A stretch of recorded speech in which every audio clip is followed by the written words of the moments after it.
Bonjour à tous, j'espère que vous allez bien. Aujourd'hui, on va voir ensemble comment on comptabilise une facture de vente. Ça va être une vidéo assez courte et qui s'adresse uniquement aux débutants en comptabilité. Avant de commencer, n'hésitez pas à rejoindre la communauté en vous abonnant. On est déjà à 220 abonnés, ça va super vite et je tenais à vous remercier. Concernant la facture de vente, vous devez savoir trois choses. Déjà, quand on vous parle de facture de vente, vous devez directement penser au compte 7. Le compte 7, c'est le compte produit. Ensuite, dès lors que l'on vous parle de facture de vente, vous devez directement penser à de la TVA collectée. Et oui, parce que sur les ventes, vous allez collecter de la TVA. Et puis, troisième point très important concernant les factures de vente, ça va concerner les factures de vente avec différents taux de TVA. Par exemple, vous vendez la marchandise à 5,5%, vous vendez la marchandise à 20%. Vous devez à chaque fois utiliser un compte 7 et un compte de TVA spécifique au taux de TVA. Par exemple, vous allez utiliser un compte 7 pour du 20%, un compte 44 571 pour du 20%, etc., etc.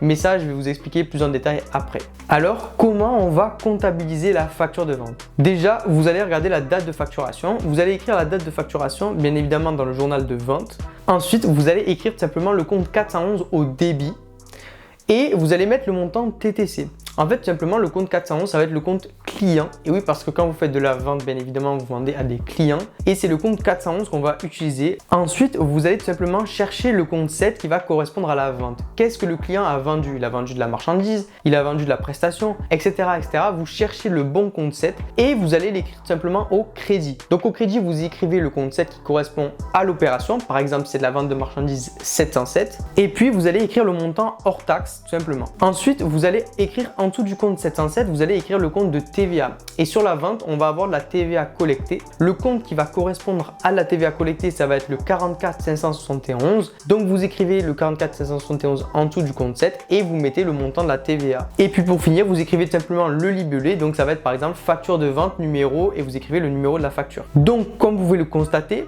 vous avez un compte 7 qui va correspondre au montant hors taxe. Ensuite, vous avez la TVA et puis le montant TTC, ça va être le montant que le client va payer. Donc, ça va être le montant qui va être affecté dans le 411. Ensuite, imaginons que le client, il va payer 2 jours plus tard. Donc, 2 jours plus tard, au moment où vous avez votre relevé bancaire et vous constatez le paiement, vous allez écrire tout simplement la date de paiement et vous allez écrire le compte 411 au crédit. Vous écrivez le montant du coup TTC parce que le client va payer TTC. Et puis, où c'est que l'argent va rentrer? L'argent, il va rentrer dans le compte 512 si le client, il a payé par carte bancaire ou dans le compte 53 si le client, il a payé en liquide. Je vais revenir sur ce que je vous ai dit en début de vidéo concernant simplement les différents taux de TVA sur une facture. C'est très important d'utiliser un compte 7 et un compte 44 571 pour chaque taux de TVA différent. Je vais m'expliquer. Par exemple, si vous avez de la vente de marchandises à 20% et de la vente de marchandises à 5,5%, vous allez devoir comptabiliser un compte 707.1 pour la vente de marchandises à 20%, qui va être affecté avec un 44 571.1 pour la TVA collectée à 20%. Et puis en dessous, vous allez écrire par exemple le compte 707.2 pour vente de marchandises à 5,5%. Et en dessous, vous allez l'affecter avec le 44 571.2 avec la TVA collectée à 5,5%. Dans tous les cas, ça, vous allez surtout le voir en cabinet ou en entreprise parce qu'il est important de détailler les différents taux de TVA collectés. Ça va être très important au moment de la déclaration de TVA. Voilà, on arrive à la fin de cette vidéo. C'était une vidéo assez courte, j'espère qu'elle vous a plu. C'était une vidéo très simple qui va concerner uniquement les débutants en comptabilité. Je vous ferai d'autres vidéos en comptabilité si j'ai le temps. En tout cas, n'hésitez pas à liker la vidéo si elle vous a plu et moi je vous dis à la prochaine vidéo.